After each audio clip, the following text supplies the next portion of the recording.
नमस्कार, hornbill TV Bharat में आपके स्वागत है। मध्य प्रदेश के मुख्यमंत्री डॉक्टर मोहन यादव ने कहा कि सरकार ने अपने 2 वर्ष के कार्यकाल की समीक्षा करते हुए अगले 3 वर्षों का व्यापक लक्ष्य तय कर लिया है। मुख्यमंत्री विभिन्न विभागों और मंत्रियों से चर्चा कर आगामी रोड मैप को अंतिम रूप दे रहे हैं। उन्होंने बताया कि माह समाप्त होने के से पहले प्रदेश को नई बड़ी सौगातें मिलने वाली है। 21 दिसंबर को भोपाल मेट्रो ट्रेन जनता को समर्पित की जाएगी। राजधानी के लिए यहां एक बड़ी उपलब्धि होगी। इसके अलावा 13 और 14 दिसंबर को भोपाल और इंदौर में कई कार्यक्रम होंगे, जिसमें नई योजनाओं और परियोजनाओं की घोषणाएं की जाएगी। 25 दिसंबर को पूर्व प्रधानमंत्री अटल बिहारी वाजपेयी की जन्म शताब्दी पर प्रदेश के लिए लगभग 2 लाख करोड़ रुपए के उद्योगों से जोड़े भूमि पूजन और लोकार्पण किए जाएंगे। मुख्यमंत्री ने कहा कि अगला वर्ष की कृषि उद्योग, कृषि आय और किसानों की समृद्धि को समर्पित रहेगा। डॉक्टर यादव ने यह भी बताया कि कैबिनेट की बैठकों को अब विभिन्न जिलों में आयोजित करने का निर्णय लिया गया है। इसी कड़ी में अगली कैबिनेट बैठक खजुराहो में की जाएगी। उन्होंने संकेत दिया है कि बुंदेलखंड क्षेत्र में के लिए उद्योग और पर्यटन से जुड़े बड़े निर्णय जल्द सामने आएंगे।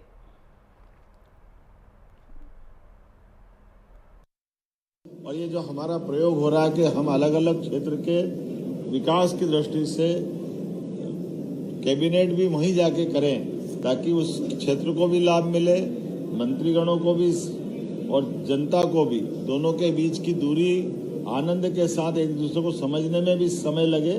और इसी आधार पर यह बुंदेलखंड में पहली बार खजुराहो में कैबिनेट करने का निर्णय किया है। और जैसा कहा कि केवल कैबिनेट करने नहीं आए, कैबिनेट के माध्यम से कई सारी सौगातें भी दिलाएंगे। और कल से आज तक लगातार 3 दिन तक एक तरह से मैं खुद भी यहाँ हूँ और मेरे सारे माननीय मंत्रीगण इस पूरी मीटिंग और आयोजन में जुड़ रहे हैं। ये हमारे लिए सौभाग्य की बात है।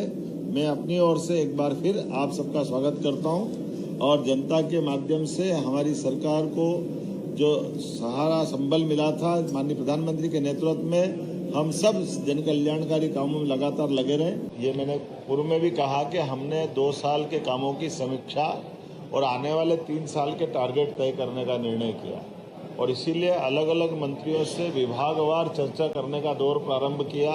एक दौर विधानसभा के दरमियान से वहां चला था, बाकी का अभी आया है और कुछ और बचेगा। लेकिन इसके बाद हमारी अपनी इसी महीने के अंदर और बड़ी सारी सौगातें मिल रही है। उदाहरण के लिए 21 तारीख को भोपाल में मेट्रो ट्रेन और कई विकास की सौगात भोपाल में दिलाएंगे।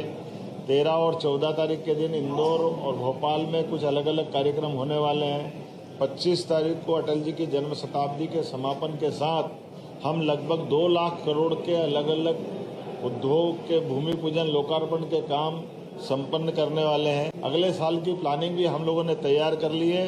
अगला साल एग्रीकल्चर से जुड़े हुए सभी प्रकार के कृषि आधारित उद्योग, कृषि से आय बढ़ाना, हार्टिकल्चर से जोड़ करके किसानों की आय कैसे बढ़े, इरिगेटेड एरिया कितना बढ़े, बिजली सोलर से और बाकी जगह से कैसे अधिक से अधिक सस्ती मिले, ऐसे कई काम लेकर अगले साल भी हम अपने शासन की योजनाओं से जन कल्याणकारी भाव को लगातार आगे बढ़ाएंगे। बुंदेलखंड के लिए हमारा उद्योग से जुड़ा हुआ एक बड़ा निर्णय आने वाला है और बुंदेलखंड की पर्यटन की गतिविधि को बढ़ावा देने के लिए भी, पुरातात्विक गतिविधियों को बढ़ावा देने के लिए भी हम कटिबद्ध हैं। एजुकेशन के लिए जैसे उल्लेखनीय कि बुंदेलखंड में हमारी सरकार बनने के बाद ही हमने रानी अवंतीबाई के नाम पर सागर में एक विश्वविद्यालय दिया। महाराजा छत्रसाल विश्वविद्यालय के लिए पर्याप्त धनराशि देकर वो बन ही रहा है। पीएम एक्सीलेंस कॉलेज बन रहा है। सभी प्रकार के तकनीकी रूप से दक्ष विद्यार्थियों को रोजगार मिले, इस दिशा में भी हम काम कर। भोपाल कांग्रेस प्रदेश अध्यक्ष जीतू पटवारी ने प्रेस कॉन्फ्रेंस कर मध्य प्रदेश सरकार पर निशाना साधा है। पटवारी ने कहा कि हाल ही में आई कैंक रिपोर्ट राज्य में शिक्षा, गरीबों की स्थिति, कुपोषण और महिलाओं की हालत को लेकर गंभीर तस्वीर पेश करती है। लेकिन मुख्यमंत्री द्वारा इसकी समीक्षा न किए जाने पर सवाल खड़े होते हैं। उन्होंने दावा किया कि प्रदेश में स्कूलों में पढ़ने वाले बच्चों की संख्या में बड़ी गिरावट दर्ज की गई है, जबकि शिक्षा बजट कई गुना बढ़ा है। पटवारी ने आरोप लगाया है कि बच्चों के राशन में अनियमितताएं हुई है और मामले की सीबीआई जांच कराने की मांग भी उठाई। पटवारी ने दावा किया कि साल 2012 और 13 और 2014 और 15 में प्रदेश में लगभग 1,60,00,000 बच्चे स्कूलों में नामांकित थे, जबकि मौजूद संख्या घटकर करीब 1,04,00,000 रह गई है। उनका कहना है कि बच्चों की संख्या 50 लाख कम होने के बावजूद स्कूल शिक्षा का बजट 7,000 करोड़ से बढ़कर 37,000 करोड़ रुपए तक पहुंच गया है, जो कई सवाल खड़े करता है। पटवारी ने कहा है कि कैंग रिपोर्ट के निष्कर्षों को सरकार को गंभीरता से लेना चाहिए और शिक्षा से जुड़े मामलों में पारदर्शिता सुनिश्चित करनी चाहिए। फिलहाल सरकार की ओर से इससे आरोप पर प्रतिक्रिया का इंतजार है। कैग की रिपोर्ट किसी भी सरकार की दिशा और दशा की सरकार के लिए ही प्रस्तुतिकरण होता है।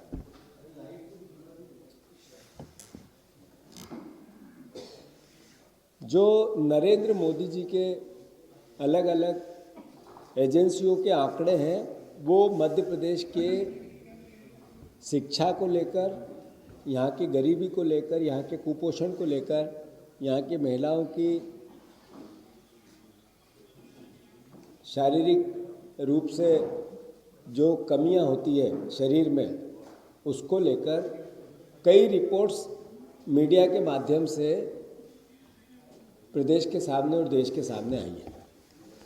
राहुल गांधी जी ने, जो आपने ये वीडियो देखा था, इसको ट्वीट करके कुछ दिन पहले मध्य प्रदेश की वस्तु स्थिति को, वास्तविक स्थिति को देश के सामने रखा था कि बच्चे कैसे पेपर में दाल चावल खाते हैं, अखबार के कागज़ पे नीचे ज़मीन पे रख के दाल चावल खाते हैं। मैं साधुवाद देता हूँ धर्मेंद्र प्रधान जी को। देश के शिक्षा विभाग की समीक्षा को लेकर एक संगोष्ठी में या एक तरह के बौद्धिक भाषण देने के लिए वो आए थे। उन्होंने कहा कि 50 लाख बच्चे मध्य प्रदेश के, एप्पल नहीं देखा उनने, एप्पल सेव फल ठेले पे देखा है पर खाया नहीं, घर में नहीं आया। उन्होंने कहा अंजीर क्या होता है पता ही नहीं बच्चों को, एक गिलास दूध मिल जाए तो उससे सौभाग्य तो कुछ हो ही नहीं सकता है। मतलब दूध भी एक गिलास 50 लाख बच्चों को नहीं मिलता है। आदरणीय मध्य प्रदेश वासियों, 2007 में, 2013 में, आज से 10 साल पहले, 11 साल पहले, 8 साल पहले की जो रिपोर्ट्स हैं, उसमें 1,60,000 बच्चों का पंजीयन सरकारी और प्राइवेट स्कूल शिक्षा विभाग के अंतर्गत 1 से लेके 12 तक की क्लासों में हुआ था। फिर से ये प्रश्न के उत्तर में विधानसभा के सरकार का उत्तर है, जो मैं अभी आपको भेजूंगा। 2000 आज से 7 साल पहले 12, 13, 14, 15 में 1,60,000 बच्चे स्कूल में पढ़ते थे। तब लगभग 9 से लगा के 7 से लगा के 9,000 करोड़ रुपए स्कूल शिक्षा विभाग का बजट था। आज 37,000 करोड़ रुपए स्कूल शिक्षा का बजट है। 37,000 करोड़ रुपए स्कूल शिक्षा का बजट है और बच्चे 1,04,00,000 हैं। मतलब लगभग 65 लाख 60 लाख बच्चे कम हुए हैं। बजट 7,000 करोड़ से 37,000 करोड़ रुपए हुआ है। अब आप देखो कि इसमें मिड डे मील की योजना, जो बच्चों के कुपोषण से संबंधित प्रश्न धर्मेंद्र प्रधान जी ने और राहुल गांधी जी ने उठाया, उसमें 12 रुपए रोज बच्चे को मिलते हैं खाने के लिए। और मोहन सरकार के बजट के अनुसार 40 रुपये रोज गाय पे खर्च होते हैं, उसके खाने पे, गाय के खाने पे खर्च होते हैं। उधर गाय भी कुपोषित है, वो भ्रष्टाचार से गाय दम तोड़ती है गौशालाओं में। इधर बच्चों की वस्तु स्थिति धर्मेंद्र प्रधान जी ने आईने की तरह देश को बता दिए, प्रदेश को बता दिए। जब हम ये बात कहते हैं तो राजनीतिक रूप से कुंठा से उसके उत्तर दिए जाते हैं और कहा जाता है राजनीतिक दुर्भावना से ये प्रश्न कांग्रेस पार्टी उठाती है। धर्मेंद्र प्रधान जी ने तो राजनीतिक दुर्भावना से ये बात नहीं उठाई।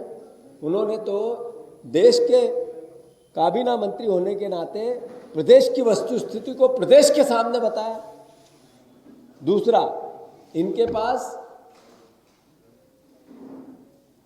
चीता छोड़ने पालने उसके बच्चों की देखरेख, बाघ को पालने छोड़ने उसके बच्चों की देखरेख, अलग अलग तरह के जानवरों के साथ, मगरमच्छ के साथ इवेंट करके उसके साथ मीडिया मैनेजमेंट करने की फुर्सत है हमारे मुख्यमंत्री के पास।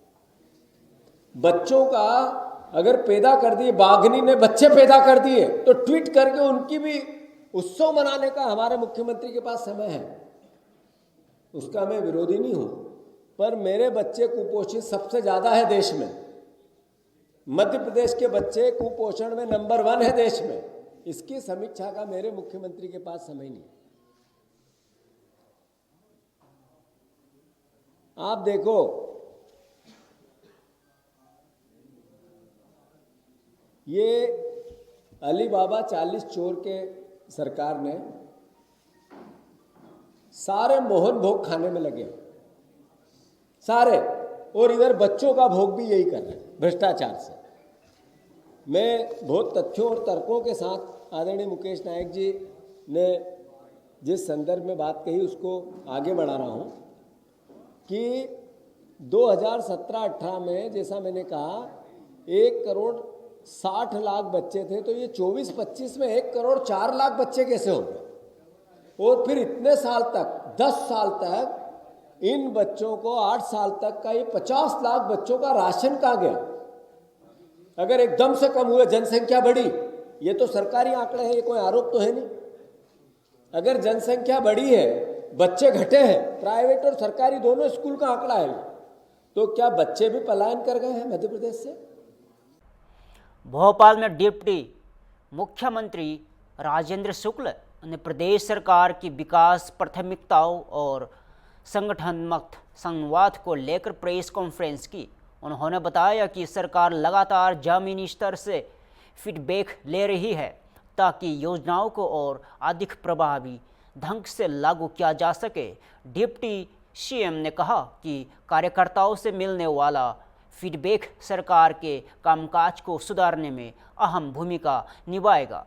उन्होंने खजुराहो में होने वाली मुख्यमंत्री समीक्षा बैठक को महत्वपूर्ण बताते हुए कहा कि इससे प्रदेश में विकास को नई दिशा और गति मिलेगी।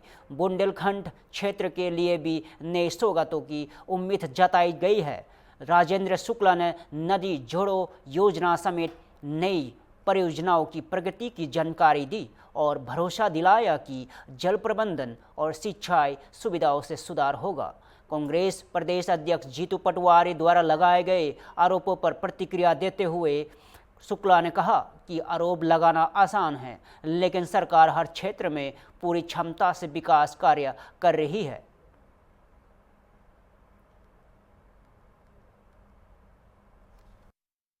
जैसा कि अभी आशीष जी ने बताया कि प्रदेश अध्यक्ष जी हमारे आदरणीय हेमंत खंडेलवाल जी के निर्देशानुसार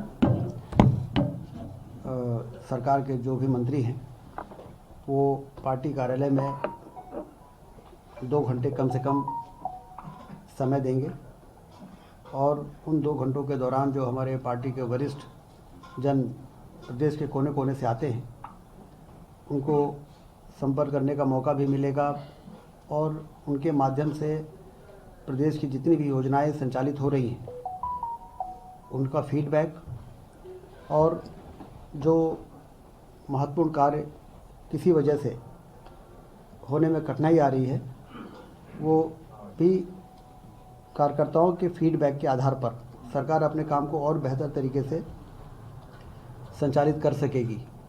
तो इसमें सरकार का भी लाभ है और जो जिन कार्यकर्ताओं के दम पर हम सरकार बनाते हैं उनको सरकार से मिलने के लिए, मंत्रियों से मिलने के लिए इधर उधर भटकने की आवश्यकता ना पड़े। पार्टी कार्यालय हमारा मंदिर के समान होता है कार्यकर्ताओं के लिए। तो यहाँ पर वो आएंगे और यहीं पर उनको मंत्री उपलब्ध रहेंगे और बातचीत होगी और प्रदेश को बेहतर राज्य बनाने का जो हम लोग का मिशन है उस मिशन को पूरा करने में हम ज़्यादा तरीके से, सार्थक तरीके से काम कर पाएंगे। इस उद्देश्य से आज मैं यहाँ पर कार्यकर्ताओं से मुलाकात मैंने की। हमारे संगठन के प्रमुख लोग कार्यकर्ताओं को मिलाने के लिए बहुत सक्रिय यहाँ पर रहे। आदरणीय आशीष अग्रवाल जी, आदरणीय शैलेंद्र बरुआ जी, आदरणीय डॉक्टर हितेश वाजपेयी जी, आदरणीय हमारे अजय यादव जी और विनोद गोटिया जी, ऐसे वरिष्ठ लोग भी यहाँ पर, और हमारे वो संजय नागाई जी जो इसके प्रभारी हैं, सभी लोग पूरे समय सक्रिय रह के कार्यकर्ताओं को बैठाने से लेके मिलाने का काम में जो हुआ है उससे आज की जो चर्चा रही बहुत सार्थक रही है और इसी प्रकार से ये क्रम जारी रहेगा।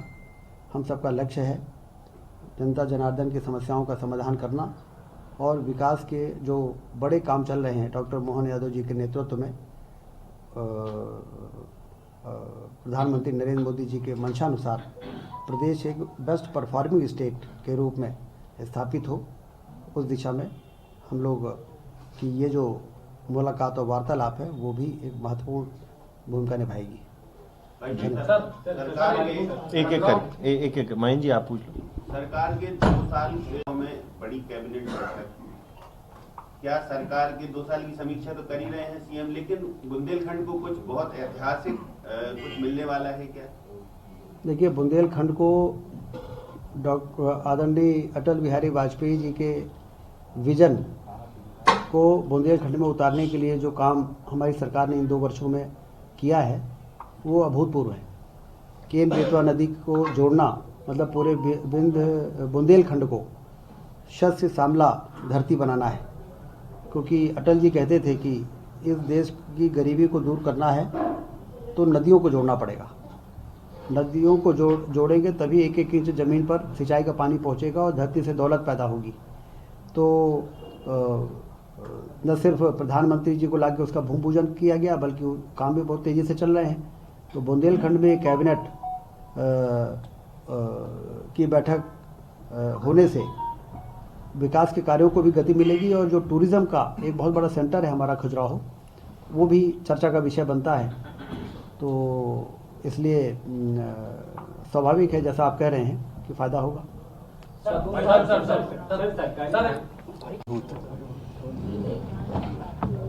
देखिए, चाहे वो स्वास्थ्य का क्षेत्र हो, चाहे एजुकेशन का हो, चाहे कुपोषण का हो, हर क्षेत्र में हमारी सरकार स्थितियों को बेहतर करने में कोई कसर छोड़ नहीं रही है।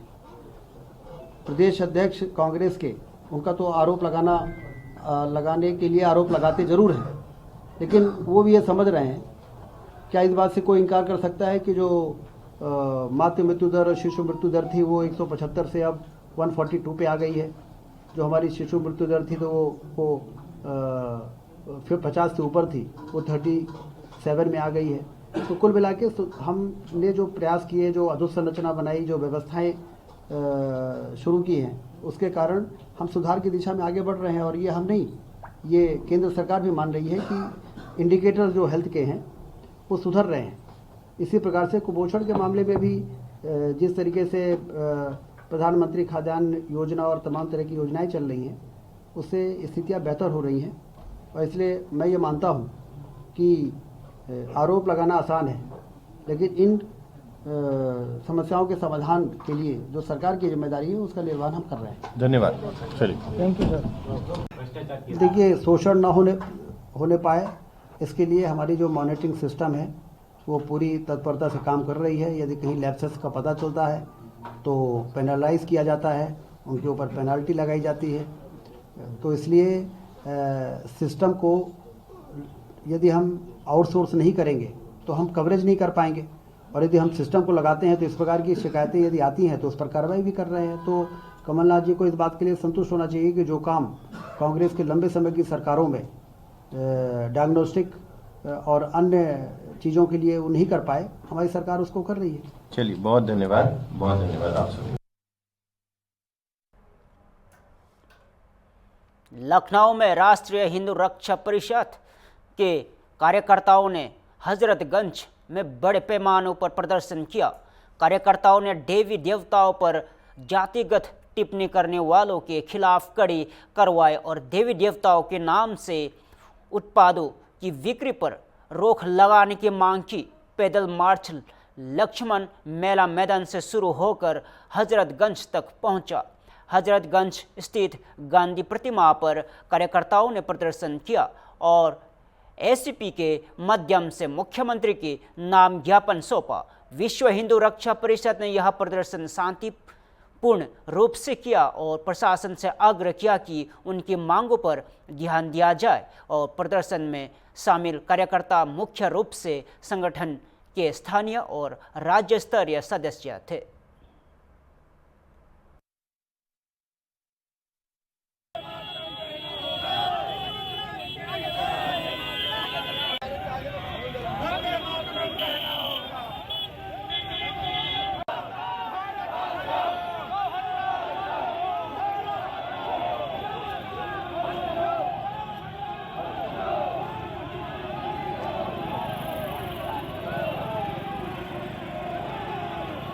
हिंदू रक्षा परिषद आज माननीय मुख्यमंत्री जी को एक 4 सूत्रीय मांगों के साथ ज्ञापन दे रहा है।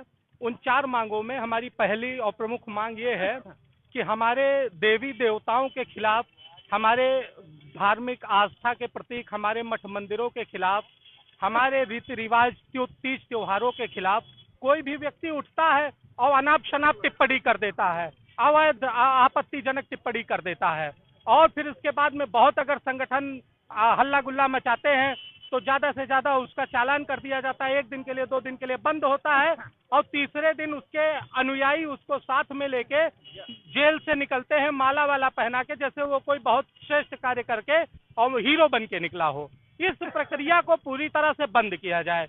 हमारा माननीय मुख्यमंत्री जी से आग्रह है, अनुरोध है, निवेदन है कि जो व्यक्ति धार्मिक आस्था पे केंद्र करके, हमारे देवी देवताओं को केंद्रित करके टीका टिप्पणी कर रहा है, उसके खिलाफ तत्काल प्रभाव से राष्ट्रीय सुरक्षा अधिनियम 1980 की रासुका धारा के तहत मुकदमा पंजीकृत किया जाए और कठोरतम कार्यवाही की जाए, जिससे वो समाज में एक नजीर बने और दूसरा कोई व्यक्ति इस तरह की हरकत, इस तरीके का जघन्य अपराध करने की कोशिश ना कर सके।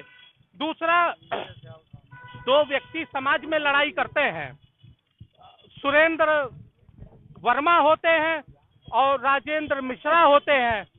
तो सुरेंद्र वर्मा और राजेंद्र मिश्रा को सुरेंद्र और राजेंद्र लोग भूल जाते हैं, वर्मा और मिश्रा की लड़ाई होने लगती है। क्या वो 2 व्यक्ति किसी समाज के, किसी जाति के ठेकेदार हैं? पूरे जाति का उन्होंने ठेका ले रखा है। इस प्रक्रिया को बंद कराया जाए। जब कभी किसी तरीके का हो, कोई जातीय टिप्पणी करे किसी भी जाति के खिलाफ, ब्राह्मण, क्षत्रिय, वैश्य, शूद्र, किसी भी जाति के खिलाफ यदि टीका टिप्पणी कोई कर रहा है तो उसके ऊपर भी रासुका के तहत कार्यवाही हो, उसके खिलाफ मुकदमा दर्ज करके उसको 1 साल तक जेल से बाहर निकलने की व्यवस्था न बनाई जाए। यदि इस तरीके का कार्य सरकार कर देती है तो जो सरकार का मिशन है, माननीय योगी आदित्यनाथ जी का मिशन है, मंचों से और सभाओं में कह रहे हैं एकजुट होना है, एकता लाना है, तो एकता लाने के लिए ये एंटीबायोटिक का काम करेगी। इस सूत्र के माध्यम से पूरा समाज एकजुट हो जाएगा। फिलहाल के लिए इतना ही। ताज़ा खबरों देखते रहिए होम टीवी भारत।